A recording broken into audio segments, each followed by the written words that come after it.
శ్రీ కనకదుర్గమ్మ తల్లి జ్యోతిష్యాలయం స్త్రీ పురుష వశీకరణం 100% చేయబడును.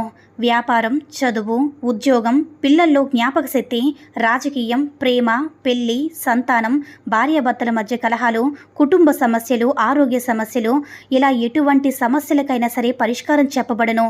ముఖం చూసి, చెయ్యి చూసి ఏ సమస్యకైనా ఫోన్ ద్వారా జ్యోతిష్యం చెప్పబడును. గురువుగారి ఫోన్ నంబర్ 9099835894. ఓం శ్రీ మాత్రే నమః. ఓం శ్రీ వారాహిదేవ్యీ నమః. అమ్మవారి భక్తులందరూ కూడా నమస్కారం అండి. అమ్మవారి ఆశీర్వాదంతో, ఆ తల్లి చెల్లని చూపుతో అందరూ కూడా సుఖంగా, సంతోషంగా, అష్టైశ్వర్య, ఆరోగ్య అభివృద్ధితో ఉండాలని మనస్ఫూర్తిగా కోరుకుంటూ ఈరోజు ఈ వీడియోని మొదలు పెడుతున్నాను. ఈరోజు వీడియో ఏంటంటే, రేపు గురువారం రోజున కేవలం పసుపు నీటితో ఇలా చేస్తే చాలు, ఇక మీ ఇంట్లోకి డబ్బు అనేది విపరీతంగా ఆకర్షింపబడుతుంది. ఎందుకంటే పసుపు నీరు అనేది చాలా పవిత్రమైనటువంటిది. పసుపు నీటితో శుక్రవారం రోజు చేసే పరిహారాలనేవి ఇంట్లో ధనం రాకుండా ఆపి దుష్టశక్తుల ప్రభావం అనేది తొలగిస్తుంది. అంతేకాదు, పసుపు నీరు అనేది ఖచ్చితంగా మన ఇంట్లో ఉండే చెడు క్రిములను తొలగిస్తుంది.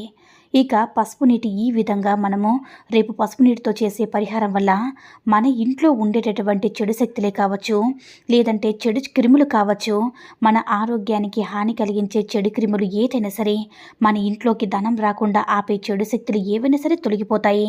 అంతేకాదు, మన ఇంట్లోకి లక్ష్మీ అమ్మవారు వచ్చి తిష్ట వేసుకుని కూర్చుంటుంది. దరిద్రదేవి మన ఇంట్లో నుంచి వెళ్ళిపోతుంది. దరిద్రదేవి ఎప్పుడైతే మన ఇంట్లో నుంచి వెళ్ళిపోతుందో, లక్ష్మీదేవి అప్పుడే మన ఇంట్లోకి వస్తుంది. లక్ష్మీదేవికి ఇష్టమైన పనులు చేయడం వల్ల లక్ష్మీ అమ్మవారి యొక్క అనుగ్రహం తప్పకుండా లభిస్తుంది. అయితే లక్ష్మీదేవికి ఇష్టమైన పనుల్లో, వస్తువుల్లో కూడా చీపురు కూడా ఒకటి. చీపుర్ని ఎక్కడ కూడా ఎప్పుడు పడితే అప్పుడు పెట్టకూడదు, ఎప్పుడు పడితే అప్పుడు ఇల్లును శుభ్రం చేయకూడదు. ఇక ఈ చీపుర్ని నిద్ర లేచిన వెంటనే ఉత్తమ గృహిణి మొదట చేసే పని వెంటనే శుభ్రం చేయడం. అంటే చీపురుతోనే వెంటనే శుభ్రం చేస్తూ ఉంటాం కదా. మహాలక్ష్మి స్వరూపంగా భావించే చీపురుతో ఇల్లంతా కూడా శుభ్రం చేసిన తర్వాత ఆ చీపుర్ని ఓ మూలన పెడతాము. అయితే ఆ చర్య ఇంట్లో చాలా వాతావరణాన్ని కూడా సృష్టిస్తుంది. అంతేకాదు, ఇలా ఇంట్లో చాలా విషయాలపై ప్రభావం కూడా చూపుతుంది. అయితే మూలన పెట్టినటువంటి ఈ సాధారణంగా చీపురు ఎప్పుడైనా సరే మనం మూలన పెడుతూ ఉంటాం కదా, అప్పుడు చాలామంది కూడా చీపుని నిల్చోబెట్టి పెడుతూ ఉంటారు. అలా కాకుండా చీపుని పడుకోబెట్టి పెడితే లక్ష్మీదేవికి చాలా ప్రీతికరం. చీపురు చాలామంది కూడా ఉత్తర దిక్కురు కానీ, ఈశాన్య దిక్కురు కానీ ఇలా పెడుతూ ఉంటారు. అలా ఎక్కడ పెడితే అక్కడ చీపురు పెట్టకూడదు. చీపురు పెట్టడానికి కూడా వాస్తవంగా అంటే వాస్తుశాస్త్రం ప్రకారం కొన్ని ప్లేసులు ఉంటాయి. అలా మనం వాస్తు శాస్త్రాన్ని అనుసరించి చీపురు విషయంలో జాగ్రత్తలు తీసుకోవాలి. ఇక ఊడ్చే భాగం అనేది నేలకు ఆనించి పెడితే పాడైపోతుందని చాలామంది కూడా భావిస్తూ ఉంటారు. కానీ ఎప్పుడూ కూడా ఇల్లు శుభ్రం చేసేటప్పుడు మనం ఎలా అయితే పట్టుకుంటామో అలాగే పట్టుకోవాలి, అలాగే పెట్టాలి కూడా. అంతేకాదు, పైగా చీపురు నిలబెడితే దరిద్ర దేవతకు ఆహ్వానం పలుకుతున్నట్లే అని చెప్తున్నారు పండితులు. అవసరానికి మించి చీపురు కట్టను కొని ఇంట్లో నిల్వ ఉంచుకుంటారు. చాలామంది కూడా ఉంచుకోకూడదని పండితులు చెప్తున్నారు. అలా అవసరానికి మించి ఇంట్లో చీపురుని పెట్టుకుంటే లక్ష్మీదేవికి ఆగ్రహం వచ్చి ఇంట్లో నుంచి వెళ్ళిపోతుంది. ఈశాన్యం, ఆగ్నేయం, అలానే నైరుతి, వాయువ్య మూలాన ఎవ్వరికీ కనిపించకుండా చీపురు పెట్టాలి. ఇంటిని శుభ్రం చేసేటప్పుడు చీపురు పట్టుకుని ఓం నమః శివాయ అంటూ శుభ్రం చేస్తే శనీశ్వరుడు ఆ ఇంట్లో నుంచి బయటికి వెళ్ళిపోతాడని పండితులు చెప్తున్నారు. అంటే మన ఇల్లును ఊడ్చేటప్పుడు ఓం నమః శివాయ, ఓం నమః శివాయ అని అనుకుంటూ ఇల్లును ఊడిస్తే ఇంట్లో ఉండే దరిద్రాలన్నీ కూడా తొలగిపోతాయి. అంతేకాదు, ఈశాన్యం నుంచి నైరుతి మూలకు శుభ్రం చేసే చెత్తను బయట చెత్త డబ్బాలో వేయాలి.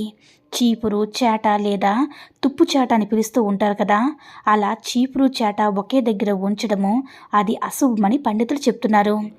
పూజ గదిలో శుభ్రమైన చీపురు వాడడం మంచిది. అంతేకాదు, సంధ్యా సమయానికి ముందుగానే ఇల్లు శుభ్రం చేసుకోవాలి. బెడ్రూమ్లో మంచం కింద చీపురు సర్దేసే అలవాటు చాలామందికి ఉంటుంది. కానీ నిద్రపోయే మంచం కింద ఎలాంటి వస్తువులు, చెత్త, ముఖ్యంగా చీపురు ఉండకూడదని మన పండితులు చెప్తున్నారు. మంచం కింద మాత్రమే కాదు, బెడ్రూమ్లో చీపురు కనిపించకూడదని శాస్త్రాలు వివరిస్తున్నాయి. అయితే చీపుర్ని ఏ సమయంలో లేదా ఏ వస్తువులకి ఇంట్లో తెచ్చుకుంటే లక్ష్మీదేవి స్థిరంగా ఉంటుందో కూడా తెలుసుకుందాం. అయితే మంగళవారం మన ఇంట్లోకి చీపును తెచ్చుకోవాలి. శుక్రవారం మహాలయ పక్షం కంటే భాద్రపద మాసంలో పౌర్ణమి నుంచి అమావాస్య రోజుల్లో చీపురు కొనుగోలు చేయకూడదు. గ్రహణానికి ముందు రోజు, గ్రహణం రోజు, గ్రహణం తర్వాత రోజు చీపుర్ని కొనుగోలు చేయకూడదు. అంతేకాదు, పండగ రోజుల్లో ఇంట్లో ఎవరైనా పుట్టినరోజు ఉన్నప్పుడు, అలాగే హస్త, శ్రవణం, అలానే రోహిణి, పుష్యమి, ఉత్తరాభాద్ర, అనురాధ నక్షత్రాలు వచ్చిన రోజుల్లో చీపురు కొనకూడదని చెప్తున్నారు వాస్తు పండితులు. అదేవిధంగా ఇంటిలో పాడైపోయిన చీపురు అలానే సోమవారం, బుధవారం, గురువారం, ఆదివారం మాత్రమే బయటపడేయాలి. ఎవరైనా మరణించినప్పుడు భౌతిక కార్యం పెట్టిన చోట శుభ్రం చేసేందుకు ఉపయోగించిన చీపుర్ని పడవేయాలి. అలానే పుట్టిన బిడ్డ పురిటి స్నానం చేసిన తర్వాత రోజు ఇంట్లో అప్పటి వరకు ఉపయోగించిన చీపురు మళ్ళీ వాడకూడదని పండితులు చెప్తున్నారు. ఈ నియమాలు పాటిస్తే కనుక లక్ష్మీదేవి ఇంట్లోనే స్థిరంగా ఉంటుంది. ఇక అదేవిధంగా రేపు గురువారం రోజున పసుపు నీటితో ఏ పరిహారం చేయాలో తెలుసుకుందాం. ముందుగా ఒక గాజు గ్లాసును తీసుకోవాలి. అందులో నీటిని పోసి బాగా కలపాలి. అలా కలిపిన నీటిలో కొద్దిగా రాళ్ళుపుడి వేయాలి. దానితో పాటు అందులోని చిటికెడ పసుపు, అలానే పసుపు ఆల్రెడీ వేసి నీటిలో కలుపుతాం కదా, కొద్దిగా కర్పూరము, దానితో పాటు చిటికెడ కుంకుమ, పసుపు మరియు కుంకుమ రెండూ వేసి 10 రూపాయల కాయిన్ కావచ్చు, 5 రూపాయల కాయిన్ కావచ్చు, ఇలా ఏదో ఒక కాయిన్ తీసుకొని అందులో వేసి, అంటే పసుపు నీటిలో వేసి బాగా కలిపి వేపాకు కొమ్మ ఆ పసుపు నీళ్ళలో వేసి ఆ పసుపు కొమ్మని నీటిని ఇల్లంతా కూడా గోడలపైన చల్లండి. ఇందాక కలిపి పెట్టుకున్న పసుపు నీటిని ఇల్లంతా గోడలపైన చల్లిన తర్వాత ఇంట్లో ఉండే దరిద్రం, దుష్టశక్తులు తొలగిపోయి లక్ష్మీదేవి ఇంట్లోకి వస్తుంది. అలాగే మనం చెప్పినట్టుగా చీపురు విషయంలో జాగ్రత్తలు కూడా తీసుకోవాలి. ఇలా ఇంట్లో ఈ పరిహారం ఏ రోజైనా సరే చేసుకోవచ్చు.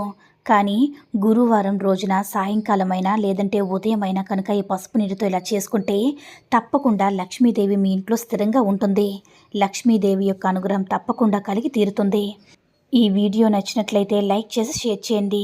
మరిన్ని వీడియోస్ కోసం మన ఛానల్ని సబ్స్క్రైబ్ చేసుకుని మాకు కొంచెం సపోర్ట్ చేయండి.